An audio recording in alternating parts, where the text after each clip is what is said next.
It's Sunday, September 16th, 2018, and this is the Product Mentor Talk. Today we're joined by one of our mentors, Patrick Hoffman. He's going to be leading a talk on what is core to product management, why technical enough is a real thing, and what is more critical to your success. Whew, that's a long title, but he's going to break it all down for us and explain it all. So those of you who might be joining us for the first time, allow me to just briefly explain the format for you. The people you see along the bottom of your screen are mentors and mentees in the current session of the Product Mentor Program. It's a global initiative where we pair up mentors and mentees from all around the world to help make better product people and products and all that kind of fun stuff. Let me just start by, we'll do some quick introductions. I'll tell everyone a little bit more about it after that. Start with the person closest to me. What's your name? Are you a mentor or mentee? And where are you? And let's start with Patrick very quickly. Sure. So my name is Patrick Hoffman. I'm a mentor. My mentee is Hannah. I'm based in the Bay Area. I work at Udacity, and I'm heading up the product development for our enterprise product. Excellent. And Magdalene. Hi, my name is Magdalene. I am a mentee, and my mentor is Andrew, and I'm here in San Francisco. I'm a product manager. And Hannah. Hi, everyone. My name is Hannah. My mentor in the program is Patrick Hoffman, and I'm located in New York City, and I am a product owner at PWN Health. Excellent. And I am Jeremy Horn, also known as the Product Guy, and I'll be moderating here today. So as the talk goes on, feel free to post your questions to the live stream, whether if you're joining us on YouTube, the chat's right next to the video. If you're joining us from the website, theproductmentor.com/live, on the top of the screen, you'll see the video. Right below that, you will see a place to post your questions. If they're topically related, I'll find a good moment to interrupt Patrick as quickly as soon as possible. So that he can give you, we can dig into whatever questions you might have. It's a little bit more generic more product management-y, broad, general sorts of questions, or just other questions about life. I will still pass those along to Patrick. I'll just usually save the more general things till the end of the talk. With all that said, let's get started. Let me hand it over to you, Patrick, to take it away. Sounds good. Thanks, Jeremy.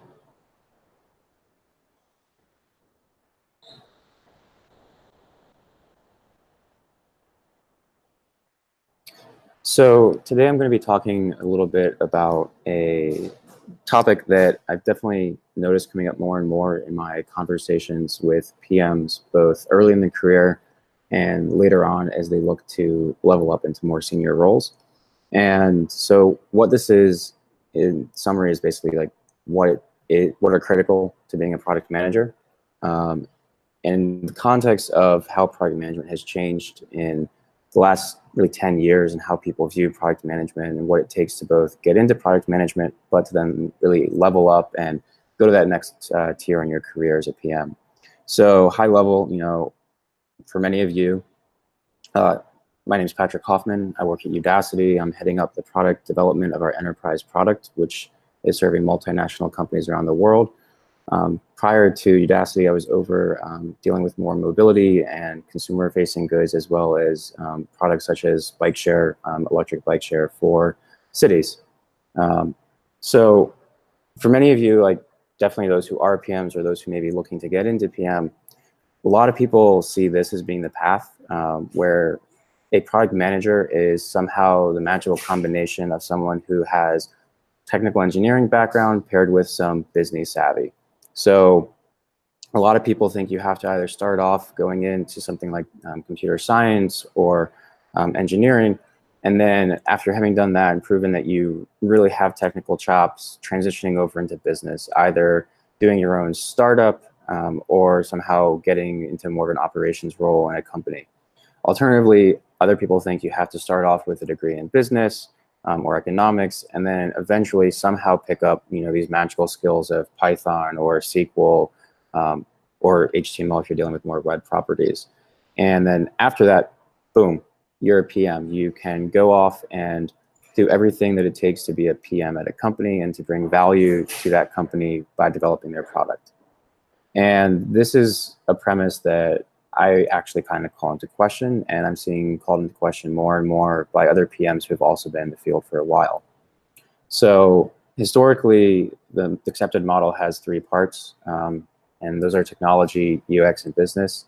Tech being that you understand the stack, you know what it takes for your engineers to build something and how long it's going to take.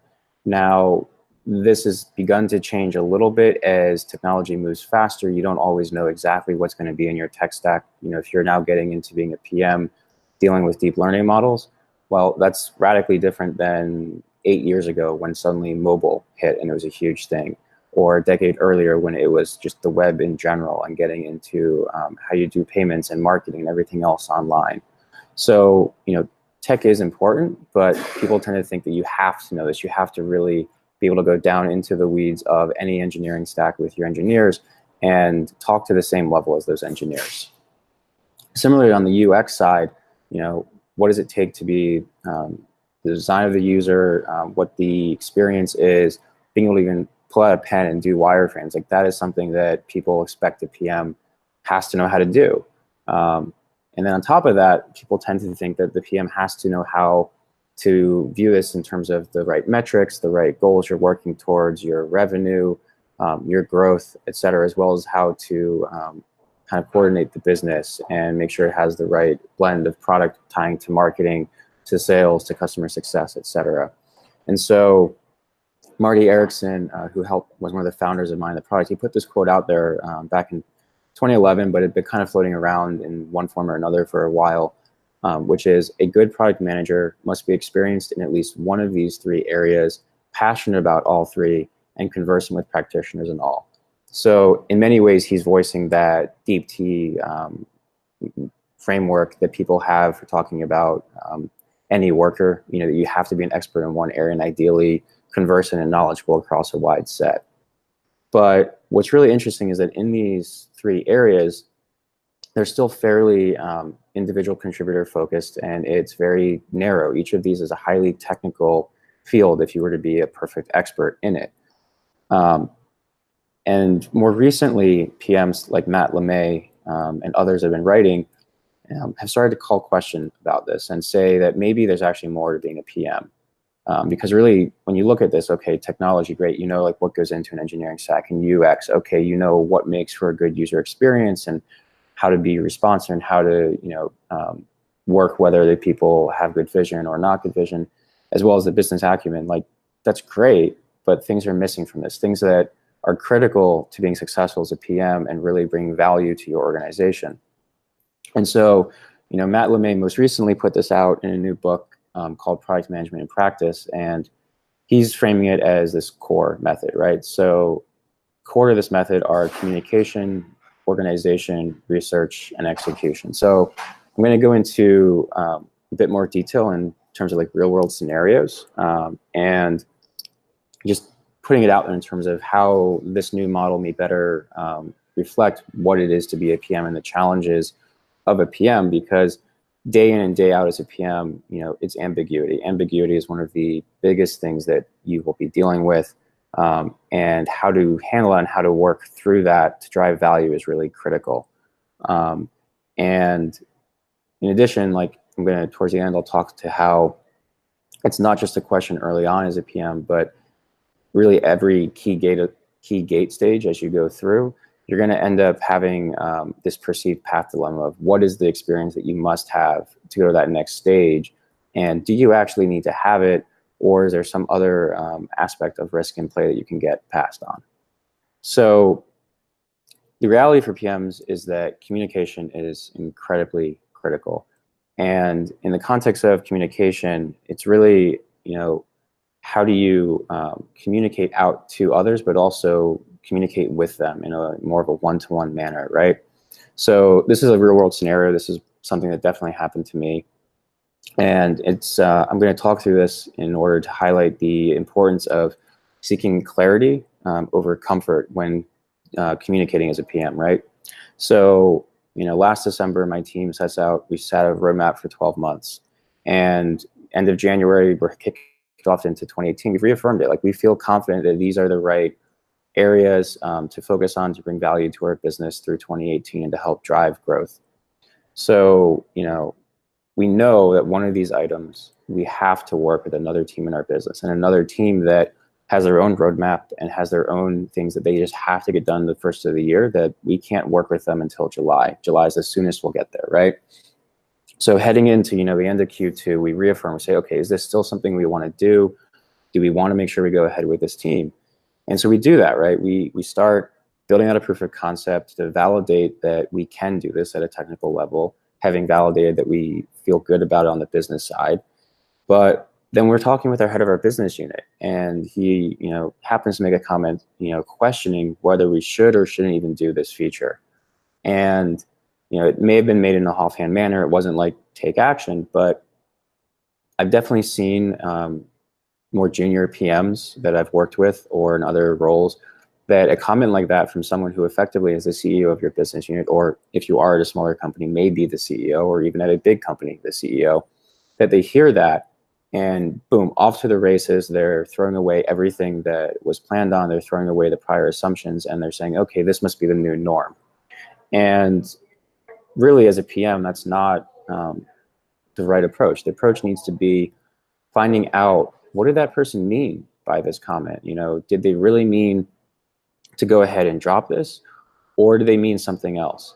And core to this is really being comfortable and confident in yourself as a PM to go and ask for that clarity, to ask questions that you may feel are potentially stupid, or just ones that people may think already have answers to. It's like, that's my experience there, and it's definitely one I've seen other PMs have. And if you're into, new media or common things out there, the show Silicon Valley had a great episode on this at one point about like honey bear, where some guy made a comment about honey bears. People ran off completely changing everything. And end of the day, he was just talking about a jar of honey next to the coffee and wanting more of it. So you have to be willing to go and seek clarity on any questions that come up where you may feel slightly uncomfortable, or you may not know the answer. And so just as important as communication is organization as a PM. It's when you're working with engineers and other people, organization is critical. How do you organize your team? What are the processes? What are the workflows? All with the goal of driving the most value for your business, because that, end of the day, is what you're there to do as a PM. You are there to help organize things, to drive product that brings value to your company. And there's many different ways to measure that value, but that is at a high level what a PM is there to do. And so this can be incredibly challenging for new PMs in particular, but also PMs as they advance in their career, because you may come into a team that already has very set ways of doing things. They may be working or they may not. And you have to, as a PM, be looking to the future, right? You need to be very intentional about moving your team towards a path that helps them scale, helps them bring more value. So, in this real world scenario that I actually had, been working in as a PM for a long time, working with engineers and other teams for a very long time, deploying Agile across a number of different companies with pretty consistent methods for doing it. But most recently switched from a company where I had 20 engineers, had a pretty consistent process, also had designers, to a place where I landed and boom, 3 engineers, no designers. The team is being productive, but the company says, we are going to be investing in your side, and we expect you guys to scale to 4 or 5x within the next year. And so as a PM, like coming into that, you need to recognize that the processes that may be working for a team of 3 are not necessarily the same processes that will work when that team doubles to 6 or 8, or as it scales up to 16 or 20. To say nothing about how that team, as it scales, works with other elements of the company. And so really, as a PM, you need to be able to step in, observe what rules are actually happening, how people are working. If they're successful and like things are actually working, that's great, but still feel free to challenge them. If they're not working, like this is the hardest thing for a PM is, okay, how do you go through setting up a feedback loop to understand what's not working, what new piece of that to try and change to see if it improves your operations. And this could be inside a team, but also it could be for how that team interacts with others, right? So as a product manager, you're going to be working potentially with engineers a lot, but you may work with others. You should ideally work with sales, with customer success, with your marketing department and your operations. Depending on what you do, you may work with others, finance, accounting, G&A, et cetera. And in this capacity, you're doing more than just organizing an engineering team. You're doing more than just shipping a product. You're making sure that your company as a whole or your team as a whole is cohesive and is organized and is aligned. And so leveraging that earlier communication side paired with organizational processes is critical. And that's not something that falls under that tech stack. It doesn't fall under the UX stack. And maybe parts of it fall under business, but even then, not really. It's not, how do you grow a business? This is the day-to-day of how do you really optimize and get the teams to be performant. And so it's really like key to think about it as a PM and to step back and be intentional when you see these challenges where these things pop up, and know that it's important to give time to your organization, how you process. And it's just as important really to make sure that your processes aren't just about the people side, but also about how you engage with your users and how you start understanding them, which ties into research. So, research is incredibly important to PMs, and both user research, market research, technical research, all of those different areas fall into play. So one of the biggest things most important to being a PM, it may not be that you have that technical experience, or you have that UX experience, or you've gone and done, learning algorithms for machine learning or business and done your own startup. It's that you have that innate curiosity that if you see a new area that is important to your business and to your product, that you're going to go out there and you're going to learn about it. You'll learn about it any way possible. You may learn by doing, you may learn by identifying great practitioners in that area and just grabbing coffee with them, talking with them, trying to understand what it is that motivates them. And that same understanding at a technical side, say if you want to understand the changes in machine learning that are coming about and how it may impact your product or your market space, those same things apply to your actual product and your users. Your users are incredibly important.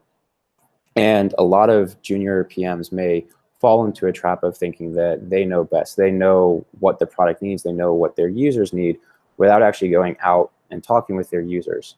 So, these are 3 real world scenarios, and I'll talk through a little bit about how you might go about understanding your users in these scenarios. So real world scenario 1, you get into a new e-commerce company, but their customer base is it's huge, right? You have over 1 million data points of information. So how do you go about understanding your users? And so there's different methods, right? And in this case, it's great because you have a huge set of data. You can slice through it depending on if your company's been collecting the right data points to understand these people, their buying behavior, their motivations, their behavior on the site. And so you understand whether you're optimizing your experience to really best serve them and their needs.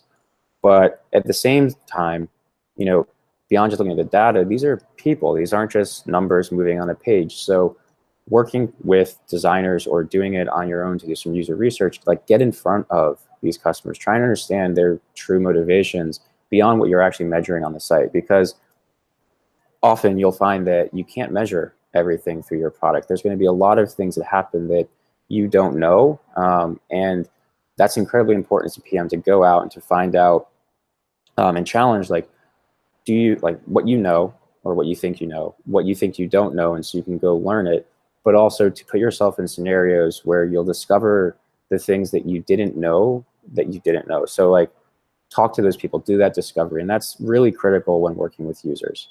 And so the other scenario is really, you're building a business, it has a strong consumer base, and this is actually where I am right now, right? And I need to go build out an enterprise product offering. So, some people may go, okay, cool, we have this product, it's working in the consumer space. Much of this product is going to map over directly to an enterprise space. So we don't really need to do much more beyond building up sales and marketing, and maybe a little bit of tooling around reporting or such, because enterprise, they really love data and reporting. But the reality, and definitely the reality I've found, is that that's not actually the case, that a user and end customer in a consumer space has very different motivations than the same type of user in an enterprise space, even sometimes if they're the exact same person. So in the case of Udacity, a learner on the consumer side looks similar to a learner on the enterprise side, but actually looks radically different because there are different levers in play, because they're doing it through their company, because they're not doing it on their own. And that applies just as much whether it was Dropbox, who started off consumer and went into the enterprise, or other companies. And as a PM, like, you're going to always be looking to help your company grow, to discover new opportunities. And so whether that's going from consumer into small business or into enterprise, or the other way around and bringing an enterprise product out into small businesses and eventually to consumers, those are things you're going to deal with as a PM. And so researching and understanding your users and those different segments of users is just critical. It's a critical skill to have as a PM, and it doesn't necessarily fall under that tech stack or that UX stack or that business stack. It kind of blends across, as well as with frameworks and methods. So, those are really core scenarios. And another example, like say SaaS, right? So you have a SaaS company, it makes things easier for small businesses, but how do you go about understanding your users, right? So you go into a company, say you go into like a Shake Shack, and you're selling into the manager or the CEO even, but the people who are actually using it are the line workers. So how do you go about understanding their day-to-day, understanding their use of your application or your product as it brings value to them? And so being able to go out and do that field research, being able to understand how to pull together with the qualitative and quantitative data is incredibly important. And it doesn't explicitly fall under any one of those things, but it's something that you have to learn and can do as a PM. And it ties then into execution, right? You need to be able to take your learnings and then move them back into your product and make them actionable. And so, as a PM, and I've definitely experienced this, you will find times where you need to do work that, if you're, have a really strong ego, you may think it's beneath you, or you maybe has to do things that you feel are completely above your pay grade, not your title. And you need to learn as a PM how to navigate this, how to understand that end of the day, your job is to bring value. And that may mean, the Marty Gagan thing of bring the donuts, just go get the donuts, get your engineers to be happy, take the tiny things off of their plate so they can just truly focus on what they're doing and not have to worry about, okay, do they have food? Do they have their coffee? Do they have snacks? Do they have a comfortable chair? Like, that is just something that sometimes you need to do as a PM. You need to make your team work. And I can definitely tell you I've experienced that running like offsites for my team. I'll wake up early and help cook breakfast because I just want them to focus and not necessarily get bound in, okay, did they get food? Did they not get food? At the same time, a CEO may come and ask you to step into a room and to act as if you're a vice president, or to act as if you're the head of something that on paper you're not. Were you to hand over a business card, it might say product manager. Hell, it might say project manager. And so being able to navigate that and being able to accept that you may have to step in and speak at a higher level because you have that expertise is incredibly important for a PM. And so being able to go and execute and do those things to drive everything towards that means more often than not putting your ego aside. And it means leveraging everything from your organization side, your communication side, and bringing your research that you've done to bear to drive forward the execution, right? So that's kind of in this real world scenario that I'm talking through here, where you're fresh hired out of school, you're a PM, you're selling SaaS into mid-sized businesses, day to day, like you're working with your users to understand them, you work with your engineers to build things, you work with marketing to make sure you're communicating the product correctly. But then boom, 9 months in, you still feel that you're pretty junior, and your CEO says, hey, we have this team that we've been working with for a while and we want to acquire them. I need you to go and be on site as we oversee this. Like, that is historically not the role of a PM. That might be an operations person. That might be the head of product that's helping do that to make sure this team gets fully pulled in. But you need to be able as a PM to do those things. So basically, like in summary, your path to a PM, like the core things, is always about learning to seek the truth, and understanding that a truth you may have that you've known from prior cases, it may no longer be applicable in your current case. So be willing to challenge the truths you know to seek out the true thing in that new scenario. Definitely learn to navigate ambiguity. Every day that I'm at work, there's some new type of ambiguity that I have to deal with. And you, as a PM, it's what you do. It's actually one of the biggest things that you tackle. Remember to have the strong opinions, but hold them weakly.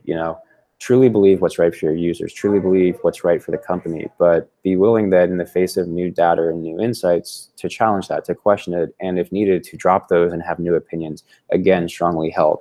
Because as a PM, you need to be able to go into that room and speak for your users and be believable. And you need to be able to go in and speak on behalf of your company.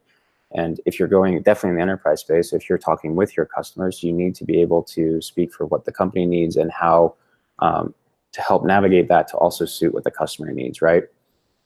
And so that involves being able to communicate to different audiences. And so, for instance, this session I was working with my mentee around roadmaps. And a product roadmap is a very critical thing to any product group. But the roadmap needs to be presented differently to an executive, to an outside customer, to an engineer. And so as a PM, it's really critical to know how to navigate and how to take the same information but repackage it and rebundle it to make it more digestible to people based on what they're looking for. And doing all of this while staying invested in your user's reality. Like day in, day out as a PM, you need to be breathing and living your users, because otherwise you won't be building things best for them. You won't be seeing the new opportunities ahead. And so you need to do that and at the same time be, doing everything to make your company successful. Like that is your driving mission as a PM or head of product or VP of product or a product owner, is to make your team, make your product successful. And success often measured in terms of growth, revenue, adoption, et cetera. But again, just keep learning, keep growing, because as you go through your career, you'll find that, early on, maybe it was, okay, do I have enough technical experience? These job descriptions are asking for, a background in CS. I don't have that. How do I go about proving to them that I have what they need to take a risk on me? Later on, 5, 6 years into your career, you want to go and become a director. How do you prove out, having not managed people, that you have the capability to step up to be a director, to run teams of 30 to 50? How do you then later go up to the level of VP or the head of product? Those are things that a PM really encounters all throughout their career. And so that's really like the core and the takeaway, and why I do agree with people like Matt LeMay and others that there's far more to being a PM, and far more critical things than just, do you understand a tech stack? Do you understand, the operational side of UX? And do you understand, the business economics of building and growing a company? So that's basically it. Cool. We just had a question come in from Marcelo, asking if you could give some examples of the ambiguity that you have to tackle on a daily basis and maybe how you deal with it. Sure. Let me think about one that I can actually share. So, okay. So perfect example, right? I am building a new, or taking an existing product in a process that worked once, right? Worked, say, 7, 8 months ago, and now we want to take that and scale it. But we want to take all the learnings from that time and scale it again. So in doing this, you iron out a new process where this team owns this portion, this other team owns this portion, and there happens to be a conversation. Perhaps you weren't even in the room, between team A and team B. And out of that, team A, you think that coming out of it, team A and team B are aligned. They both agree on what's going on. But the reality is that, 2 weeks go by and team A hasn't shipped what team B thought they were going to ship. Another 2 weeks go by and team A still hasn't shipped. And you start going, okay, did team A really believe that they were required to or doing this? And you go back and you talk with them and you start to understand, okay, this team thought that this team B had to ship, say, this other feature set first, and that once this was built, they would go and do their work. So there was an ambiguity there, and it wasn't completely clear between those teams what the critical path was and what the flow was, and whether they could run in parallel or if there really were those inbuilt dependencies. So unfortunately, that's not a specific case. I'd love to give you one very specific, but let me think if I can find another one that I can actually share.